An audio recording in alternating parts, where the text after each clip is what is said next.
You're traveling through another dimension, a dimension not only of sight and of sound, but of Zoom, a journey into a wondrous land of publishing whose boundaries are that of whoever will actually answer my emails. I'm Jason Dehart, and this is Words, Images, and Worlds. Your next stop, the Twilight Zone with Arlen Schumer. How'd I do with that? How was that? Hey, that was a great Serling-esque impression. I like how you injected some of your own particular peccadillos to Yes, we tried. We tried. sweet. Absolutely. I just want to let people know, look at the t-shirt I wore. There it is. Honor. Yeah, you got the whole thing in. Okay. The five themes of the Twilight Zone is what we're talking Yes, about. my beautiful new book of essays. This is Very lovely. hardcover. And, Yeah. yes, I'm very proud of it and can't wait for Twilight Zone fans of all aficionado levels, from newbie to, ultimate aficionado. Well, I'm the ultimate aficionado. I'm You the are. You wrote the book. I'm the son Rod Serling never had, as I always like to think. And there's an intro by someone related. Not, Is this not an true? intro, a forward by Anne Serling, Yeah. one of two daughters that Serling had that are a couple years older than me. And Anne Serling wrote a beautiful memoir called As I Knew Him, My Father Rod Serling. She lost him when she was 20 years old. And I Mhm. think the vibe I get is of the two sisters. She was like closest, I think, to Serling, and that's why I think she wrote the book. So I've met a handful of occasions ever Mhm. since 2008 at a couple of Rod Serling symposiums, one in Binghamton at Ithaca, where he has his papers, and one in Los Angeles in 2013. And both times she gave me just beautiful compliments. The first time I met her, I delivered my multimedia show about the Twilight Zone at this Serling Symposium based on my original book about the Twilight Zone, a coffee table art book Mhm. called Mhm. Visions from the Twilight. It's still the only coffee table art book about the Twilight Zone, where I treat the black and white television images like black and white art photography and the dialogue and narration like poetry. And, I came out of an art school background. That was my approach. So I developed a pre-computer multiple slide projector live presentation where I placed the Twilight Zone in the middle ground between the surrealism that preceded it and the pop culture, movies, television, modern art that the Twilight Zone influenced. Mhm. Uh, and I've been basically doing that lecture now as a webinar ever since, over the last, 30 plus years. Wow. And so when I was finished with my presentation, which basically treats Rod Serling as, God practically, I place him as a visionary of the 1960s, as great as Andy Warhol and the Flintstones, and Mhm. Mhm. he's one of the greats.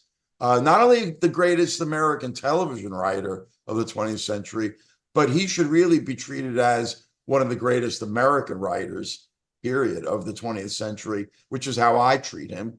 And I treat the Um, Twilight Zone, I call it the father of American popular culture, because I believe that all of our modern science fiction, fantasy, and horror products, whatever they are, I can trace back to Serling and the Twilight Zone in mm. less than 6 degrees of Rod Serling, if you know what I mean. Yeah. Yeah. Very So, well said. Yeah. so when I was done with that presentation, I had never met Anne Serling. She came down the middle aisle with tears in her eyes, thanking me for what she had just seen. Because, like I said, I treated her father like the creative genius that I believe he was. And I treat him also like an Old Testament Jewish prophet, in the same way Bob Dylan is an Old Testament Jewish prophet in a 20th and 21st century body. But Mhm. Mhm. the morals of their works, the ethics, the the deep philosophical insights is what Dylan brought to rock and roll and Serling brought to American television.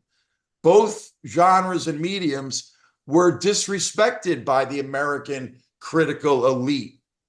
Television, and Hmm. rock and roll. Well, that's how Serling and Dylan function. And I tried in my essays about Serling's and the other great Twilight Zone writers' greatest episodes, in my opinion, of course. And I don't write about every episode. I've Hmm. chosen 68 out of 156. Now, that might seem very harsh as a critic, that I think over half of the Twilight Zone's 156 episodes are dogs, I call them. And there's various levels of dog, but I dismiss half of them. Now, that might be harsh, but I forgive those episodes because turning out weekly anthology television, Hmm. not not sitcoms where you have the same characters every week, the same sets. Twilight Zone, you had to have different characters, different sets, different story, different world Yeah. every episode. And also, they were always over budget. They were always on a tight rein. They always had to say, I mean, the fact that 68 of the 156, I believe, are worthy of writing about is like batting, I think in baseball, 435, Yeah. which ain't bad. Yeah. Serling wrote 92 or 93 of the 156. He was contractually obligated, I think. And he wrote some of the greatest episodes and he Hmm. wrote some of the worst. But I think out of 93, 41 episodes out of the 68 are Serling's. And out of Yes. those 41, a dozen of them are adaptations because Serling was a master adapter, which, as you know, in the movie business, they give Oscars to best adapted from a book. Hmm. There's an Hmm. art to adapting. And Serling was a master. Some of the greatest episodes that people love, like the one with Burgess Meredith breaking his glasses, Time Hmm. Enough at Last, that's a Serling adaptation. Yeah. That's not a Serling original. If it had been a Serling original, I don't think he would have had his glasses break in the end. I think he would have had a long crane shot pulling away as the Henry Bemis character that we had grown to love throughout the episode Hmm. finally has time enough at last to be left alone to read. That's Serling's worldview. But as a faithful adapter of Lynn Venable's short story, he had to be faithful to what I believe is a very cruel ending, which Hmm. is why people remember it. People remember the cruelty. As a storyteller, it's manipulative to make you fall in love with a character and then at the very end have, for no reason, a cruel twist of fate, punish him, so to speak. That's manipulative storytelling. And Serling was faithful to that. But he had every right to change that ending to fit his worldview if he wanted to. But you see, as an Hmm. adapter, so some of the greatest episodes, five characters in search of an exit, the hitchhiker, I could go on. And when the sky was open, I'm rattling off titles to Twilight Zone aficionados. Some of the 12 of those adaptations made it into my book. So that means out of 41, I think that means what, 29 or whatever it is. I'm bad with numbers in that way, but 41 of the 68 episodes I wrote about were Serlings, and 12 of the 41 were adaptations. So did I Yeah. digress? I forget what my original point was, but where were we? Yeah, I think we were talking about the love of the Twilight Zone, and you were talking about Serling as this creative genius, and I was just thinking about the fact that, there are people like Ray Bradbury, there are people like Richard Matheson who have links to Twilight Zone that are sort of Oh, moved. Blades. He wrote the second amount of Serling of Twilight Zone scripts after Serling. Yes. Uh-huh. Of the, let's see, 41 from 68 is 27. Out of those 27 other episodes I write about, 8 of them are Matheson episodes, and 7 of them are Charles Beaumont. They were the 3 main writers of the Twilight Zone, but Serling wrote the bulk. So in my book, Beaumont and Matheson are reflected in the same proportion as they were reflected in the 156 episodes. Nice, nice. Yeah, But just yeah, I thinking. interjected that because you name dropped Richard Matheson. Yep. Yeah, just thinking about how Matheson, Bradbury, these folks have gone on to be regarded in this way. But it's kind of, as you point out, it's that critical snobbery of, oh, well, it's television, so we can't possibly regard a Serling in the same way. But absolutely, the storytelling is there, and I know that you have a love of the visual storytelling arts. Of course, from my comic book background. I think you can Hmm. see it on my walls. But yeah, I mean, I also designed the book as a graphic designer. And in many places, I do what's called, let me find a nice one to show you. Hold on. And wonderfully designed with the images from the episodes as well. So Yeah. I don't know if this is showing up, but when you take a black and white image and kind of gray it back behind the text, Hmm. I called can see ghost, that. right? It's called ghosting an image. Hmm. And considering the Twilight Zone was a black and white TV show, the most beautiful black and white TV show, which is an art form unto itself, by graying back images or ghosting them, given the nature of the ghostly like stories themselves, it's a perfect graphic combination. Hmm. Basically, there's not a single page in my book that doesn't have a visual image, whether it's grayed back or every episode gets its own introductory page like that. Hmm. So it's a beautiful little black and white object. And I call it the Torah of the Twilight Zone because you got your Nice. 5 books of Moses, I got the 5 themes of Serling. There's the Pentateuch right there. And like I said, like an Old Testament Jewish prophet, he, Matheson, Beaumont, they were trying to bring morals and ethics and philosophy in 25 minutes. Hmm. They were able to get across such depths of philosophical, existential, surreal um, ideas in 25 minutes that philosophers and intellectuals have been discussing for literally hundreds, if not thousands of years. Yeah. And And Serling and company were able to hone it into these 20, and it's anthology drama that has disappeared really. hmm Serling, there was nothing like Twilight Zone before it, and there's been nothing like it since. Even though they've tried to knock it off, imitate it. Are you kidding me? They all suck. They're all filmed in color, which misses the point of the Twilight Zone because it's the middle ground between light hmm and shadow. It's a black and white concept, life and death, man and God, man and woman, man and society. These are very black and white, Steve Ditko like concepts, if you know what I mean. Yeah. And therefore, shooting them in color makes no sense. The original Twilight Zone is I believe, and I've tried to prove it with my works, definitive black and white television show.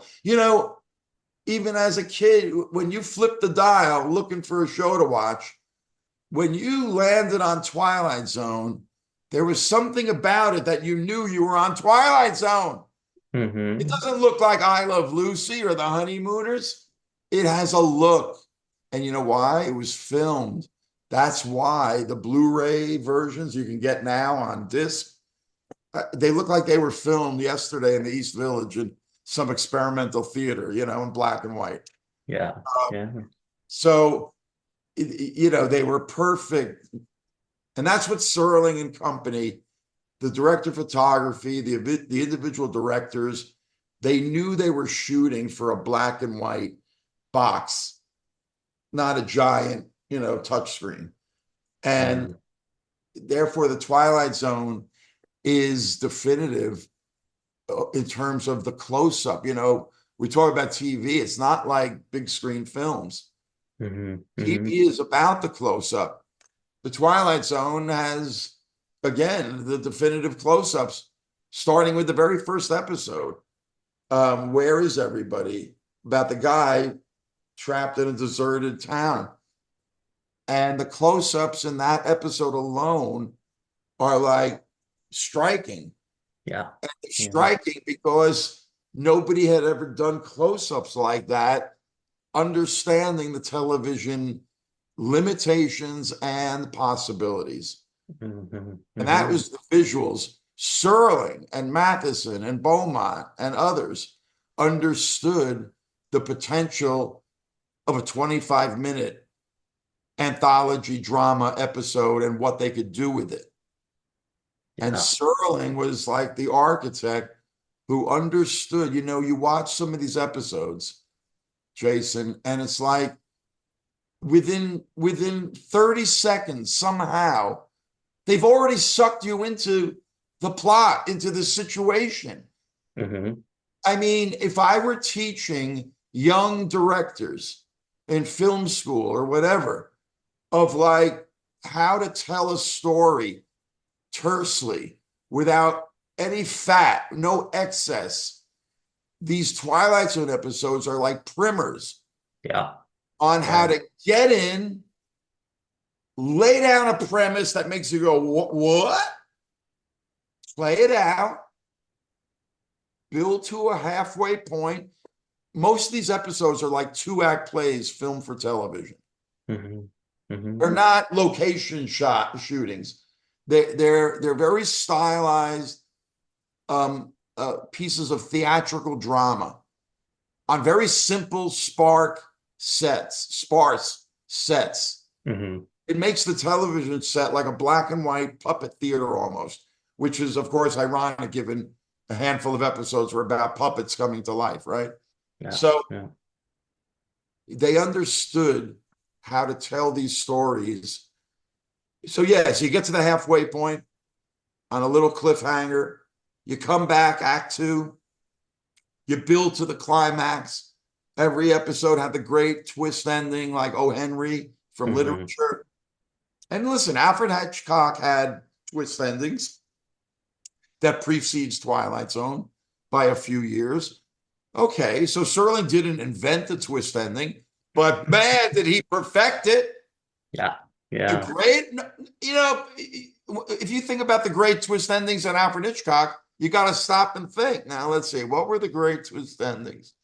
You might recall a handful, maybe at most, but Twilight Zone, again, Serling perfected the shock ending, the twist ending, Hmm.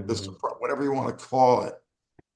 And that structure that all the great Twilight Zone episodes all fall into is a beautiful, it's almost like a Phil Spector 3-minute pop song equivalent.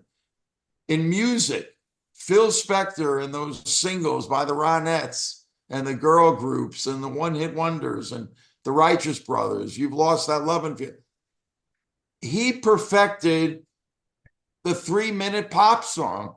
And all Hmm. those songs are like gems. Now, the Beatles came along and started to make albums, full-length albums, concept albums, and that changed the game. Yeah. But Phil Spector perfected the hit single. Be My Baby is Brian Wilson's favorite song. He has been trying to rewrite Be My Baby ever since. He talks about Be My Baby like I talk about Born to Run.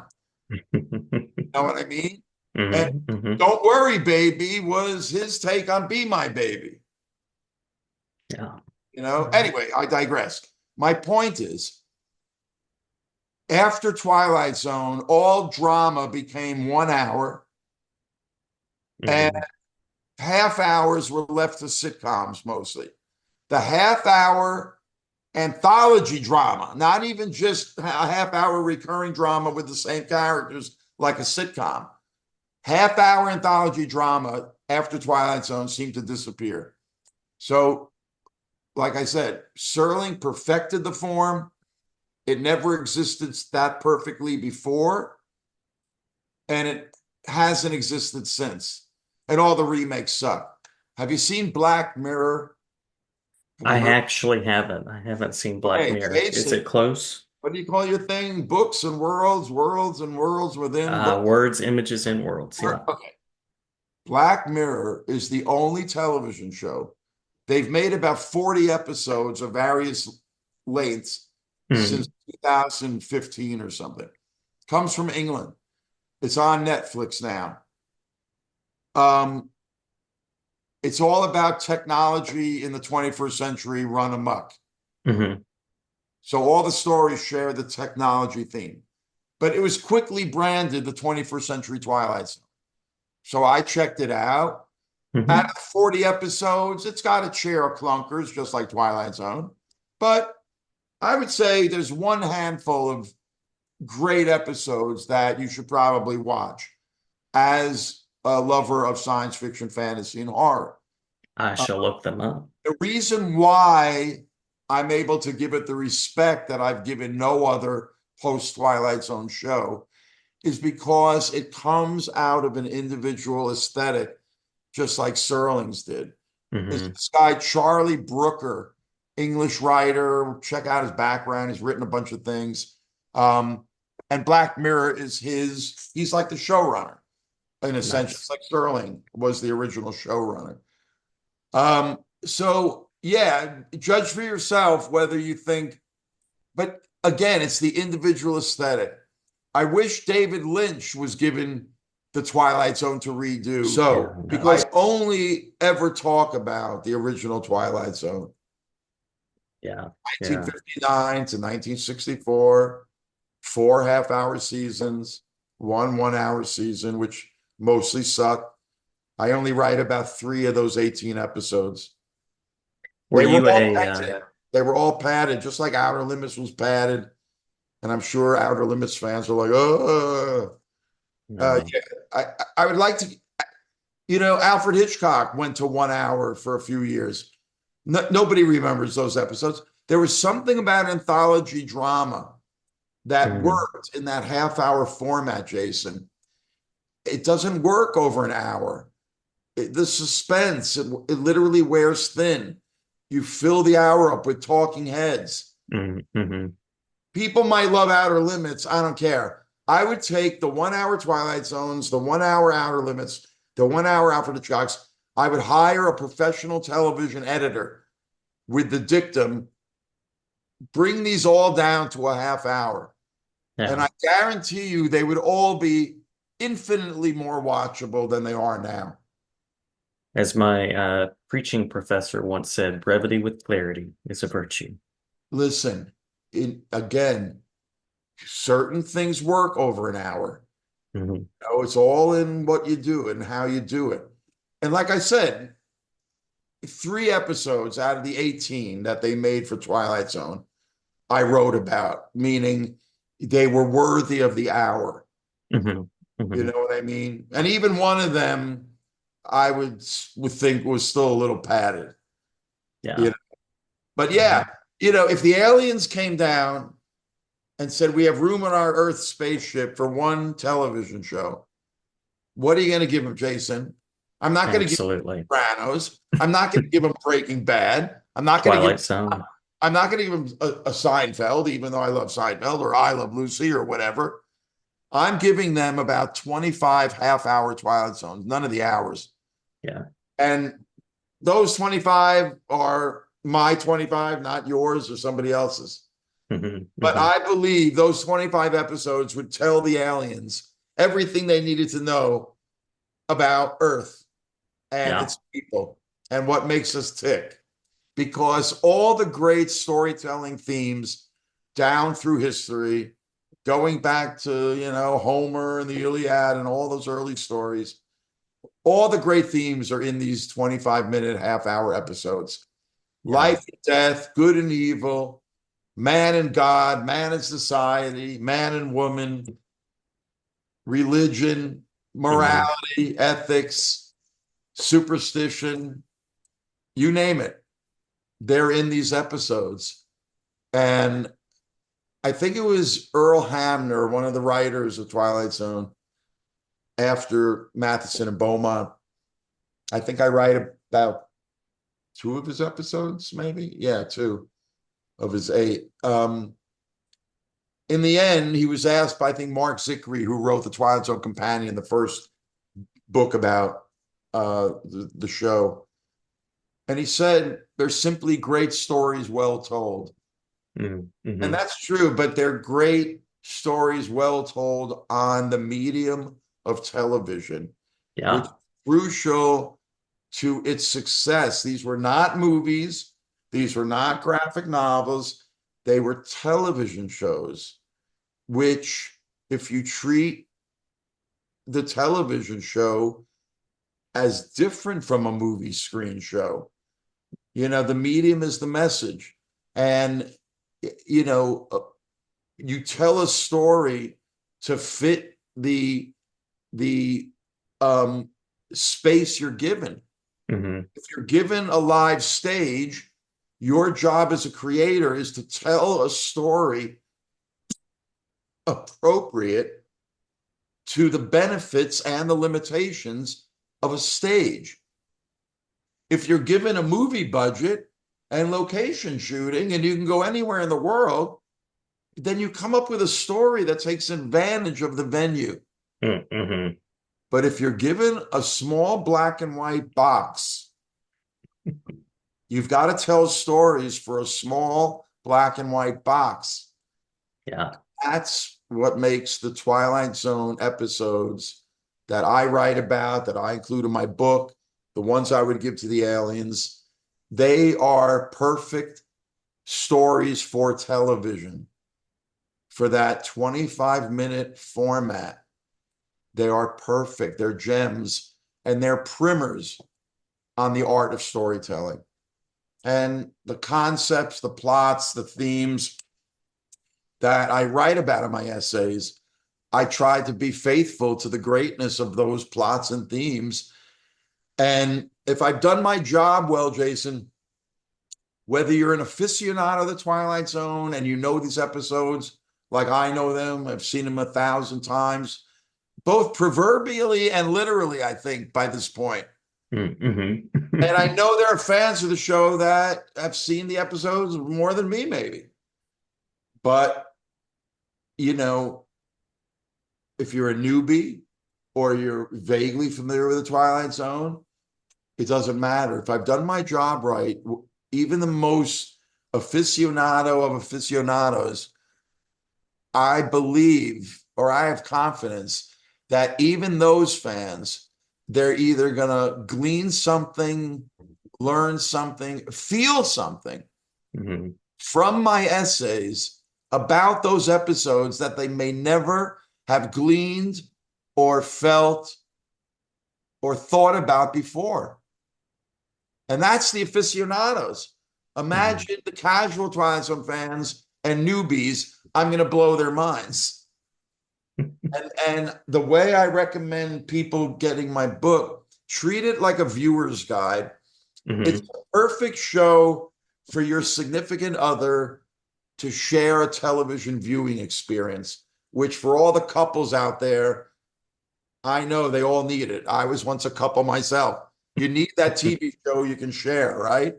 Yes, this is true. So what you do is I organize these 68 episodes into 5 themes Hmm. that Hmm. I felt best captured the breadth and scope and depth of what I believe were the greatest episodes.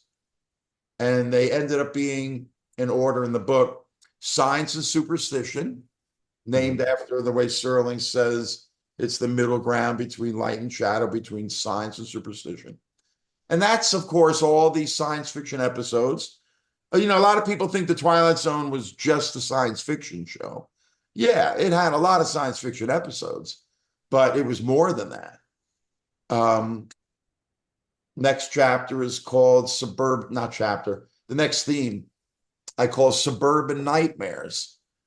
And when you think of some of the greatest episodes, like seeing a duplicate of yourself in a bus station or Hmm. a department store and having mannequins come to life, or driving cross country and you think you see Mr. Death as a hitchhiker all along the way. These are what I call suburban nightmares. It's the only one of the five themes that I kind of coined on my own because all the themes have, like Science of Superstition, have direct Twilight Zone analogs. Hmm. So the next theme is called the question of identity.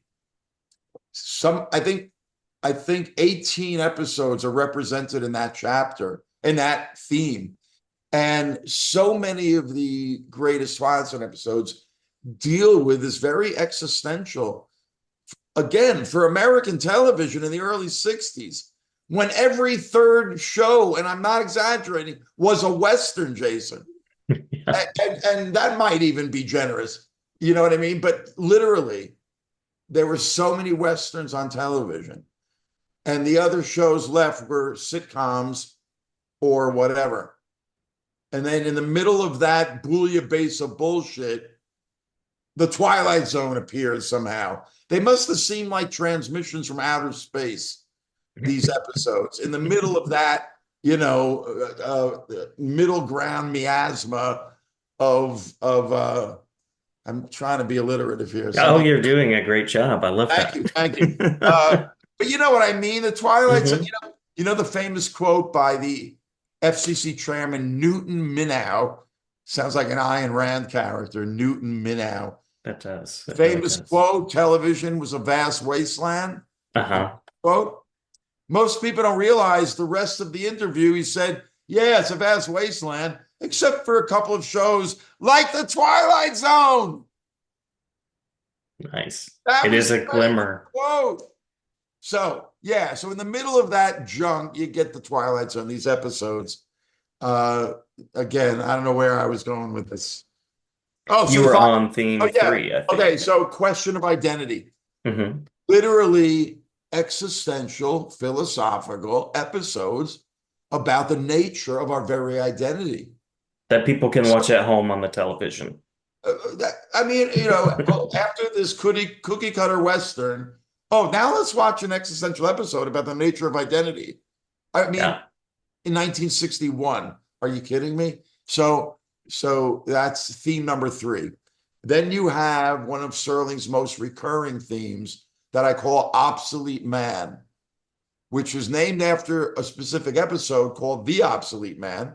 Hmm. It's all about man versus the state, man versus society, standing alone against all odds, the little man against, the big enemy. Hmm. So many great Twilight Zone episodes are about that. And then the final theme is called the time element. And that is named after the very first script Serling wrote that was produced as a 1 hour television play for Desilu Playhouse in 1958 called The Time Element, with the comedian William Bendix in a dramatic role. Serling was ahead of his time in so many ways, Jason, but I think he was the first creative writer, creative television person to cast comedians in dramatic roles. He did it with Smart. Art Carney from The Honeymooners. He put him in a Twilight Zone episode as the first bad Santa.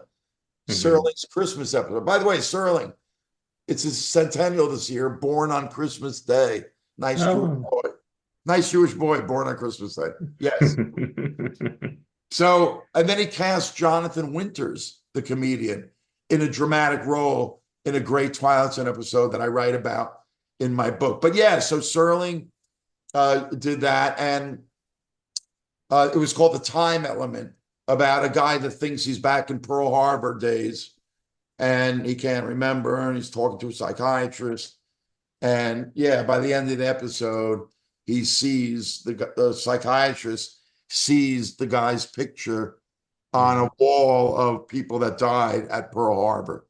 So did the guy go back in time or did he not? Whatever. It was the time element. That 1 hour episode of Desilu Playhouse got the most fan mail and the highest ratings or whatever back then of any show Desilu had ever done. Mm. So immediately they went to Serling and said, what else you got? Like the time element. Serling had the idea for Twilight Zone for years. Hmm. Hmm. And he was like, yeah, I think I got something. He Uh, had something. and yeah, and that was the Twilight Zone. So those are the 5 themes. So what I recommend for people, get my book.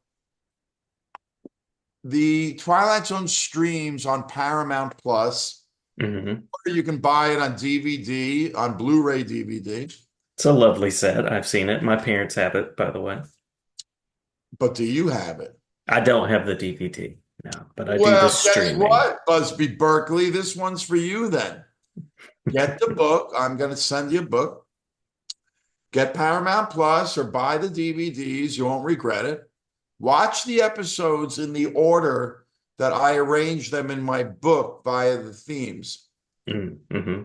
because they're also in kind of a chronological order. So by the time you get to the end of the book, you will have kind of seen the whole series Nice. in terms of what I believe are its greatest hits. But here's what I recommend. Watch the episode in order of my book, but watch the episode first. Glean your own take on it Hmm. with your significant other. Then read my essay about that episode. If I've done my job well, Jason, I believe that you might watch the episode again after you've read my essay, because I'll point out an aspect, a scene, something that I believe, whether you're an aficionado or a newbie or anything in between, you're going to go, wow, I didn't realize that, huh? Hmm. You'll rewind and you go, yeah, that's what Arlen was talking about. In Love it. that way, if you go through my book and watch the episodes in the order of my book with your significant other or alone, I guarantee you by the time you get to the end of my book, the very last thing I say, you Yes. will agree with me when I say Rod Serling's timeless masterpiece and the father of American popular culture, The Twilight Zone. I start out in my preface where I make the claim it's the father of American popular culture. I then write my essays, you read them, and when you get to the end, I restate that it's the father of American pop culture. It's up to you to judge whether I've made my case in between the beginning and the end of my book. So, as a writing teacher, are you saying you started with a claim and then used 5 elements and returned to that claim at the end? Is that what you did? That's the structure? You supported your own argument? Oh my goodness. I love that. Well, It's Jason, amazing. you're going to love my book, man. Listen, don't you think I know I'm making a grandiose claim, Structure, calling it the structure. father of American popular culture? And I mean, without even defining that, what do you think that means? Well, I already kind Oh, of told yeah. you, so it's unfair. Oh, that's true. We talked about it. We talked But about my point is, I believe, and I say this in my introduction, and I say it that in various places in the essays, all through the book, I try to support my case with examples, so to speak, and examples in the episodes and what the episodes mean it. and what they allude to and what they're trying to say something about. All of those things are part of American popular culture. And that's what the Twilight Zone episodes, because they're so rich, even though they're only 25 minutes, the greatest episodes touch upon all these things, in my opinion. But I'm the writer. So, yes, I present my case. I make the statement in my introduction that Serling's metaphorical children, Mhm. that he never lived to see fully mature and realize that they were his metaphorical children. He dies in 1975, just as Spielberg makes Jaws, 2 years Wow. before Lucas makes Star Wars, before Spielberg does Close Encounters, Poltergeist, and the rest is history. Stephen King, Carrie came out the year Serling died. Hmm. I don't know whether Serling got to read whatever whenever he was first published. My point is, David Lynch's Eraserhead came out 2 years after Serling died. If Serling had lived even 5 years longer, he would have lived to have seen the impact the Twilight Zone had on this new generation of American pop culture creators. That would Hmm. then include James Cameron and then Chris Carter of X-Files, and the list goes on and on. They are Serling's metaphorical children. Stephen King in 1981 or 83 wrote a nonfiction overview of the science fiction, fantasy, and horror fields called Dance Macabre. I remember And he that. has a whole chapter devoted to the Twilight Zone. And he basically said, people of my generation, we were young teenagers when Serling's Twilight Zone came out. He showed us a new direction. He kindled the sparks of our imaginations, opening up a world of entrancing possibilities that would have never occurred to us, or words to that effect. Yeah. And his generation includes everyone I just rattled off. And what Serling and company did was show them, in a sense, the foundation texts and how to show them the fluid camera movements of a Steven Spielberg, the very graphic framings. All of those things come from these Twilight Zone episodes. Hmm. And if Hmm. I could show them side by side, you would know what I mean. In my multimedia lectures, I do some of that. But so that's what, so Serling's metaphorical children end up creating our modern American popular culture.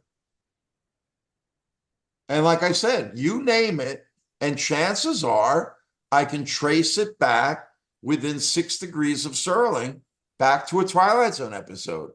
Yeah. And like I said, in my lectures and my webinars, I show this in images and words, and I go through all the influences. I mean, Star Trek, Roddenberry, he delivered the eulogy at Serling's funeral. Mm.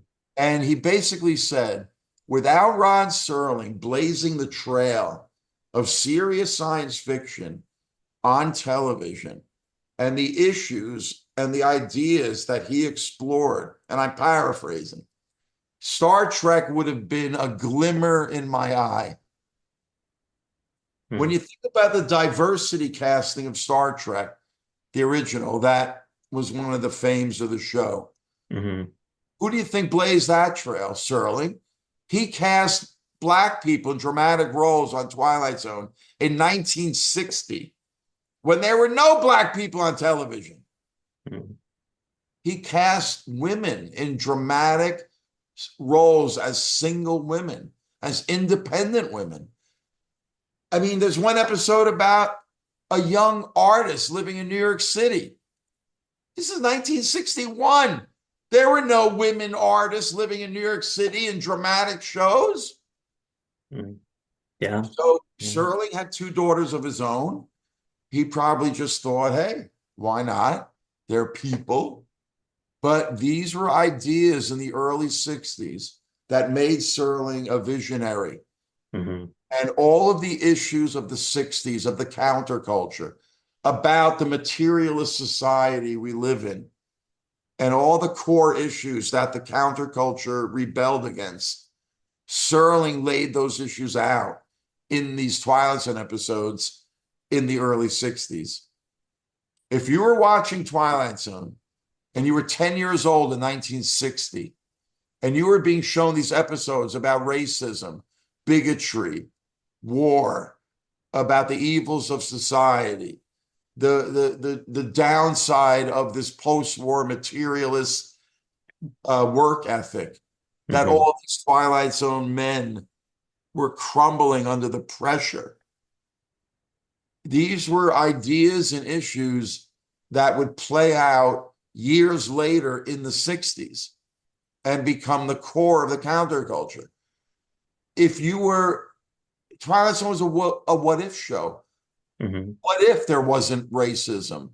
What if there wasn't bigotry? So by 1968, you were 18 years old. You were marching against the war. You were taking part in social change and the counterculture.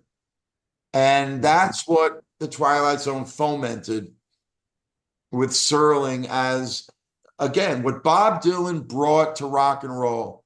They were both Old Testament Jewish prophets in 20th century bodies. They both brought poetry, philosophy, depth of meaning to their previously disrespected mediums. Rock and roll was disrespected by the American intelligentsia and critics. And television, are you kidding me? That was dismissed by the same critics. Both men, Old Testament Jewish prophets, brought their morals, their ethics, their teachings, their concepts, their wishes for society, and put it into these disrespected mediums and elevated them to art. Yeah. And Yeah. that's why I call my book The Torah of the Twilight Zone. If I've done my job in my essays, I try to capture some of that Old Testament wisdom. Well, you are absolutely speaking to a Serling fan in me. I remember many a Twilight Zone marathon growing up, and still holds a special place in my heart. If I want to buy the book, find out more about your lectures, find out more about your work, where might I go and do that? My whole life is up on my website, which is basically my name, arlenschumer.com. Hmm. Just make sure you spell my name right, Arlen, and Schumer like Chuck or Amy. I'm the unknown Schumer. I'm the third Schumer, Schum. Nice, nice.